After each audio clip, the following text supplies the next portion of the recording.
এক গাধা বাঘের সাথে তর্ক করছে। বাঘ বলছে ঘাসের রং সবুজ, আর গাধা বলছে না, ঘাসের রং নীল। তখন গাধা বলল, আরে ভাই, তর্ক না বাড়িয়ে চলো, আমরা দুইজনে বনের রাজা সিংহের কাছে এর সমাধান চাইবো। সে আমাদেরকে বলে দিবে তুমি সঠিক না আমি সঠিক।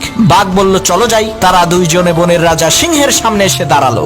বাঘ কিছু বলার আগেই গাধা চেঁচিয়ে চেঁচিয়ে বলে উঠলো, মহারাজ, আপনি একটু বলেন তো ঘাসের রং সবুজ না নীল? আমি বলছি ঘাসের রং নীল, আর বাঘ বলে ঘাসের রং সবুজ। আপনি একটু ফয়সালা করে দেন তো।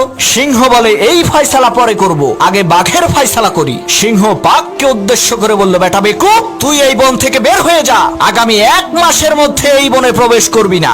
বাঘ বলল, মহারাজ, আমার কোন অপরাধের কারণে আপনি আমাকে এত বড় শাস্তি দিচ্ছেন? তখন সিংহ বলল, বেটা, তুই হইলি শক্তিশালী আর বুদ্ধিমান প্রাণী, তোর গর্জন শুনলেই তো গাধার লুস মোশন শুরু হয়ে যাবে। তুই কেন এই অশিক্ষিত মূর্খ গাধার সাথে তর্ক করে সময় নষ্ট করতে গেলি?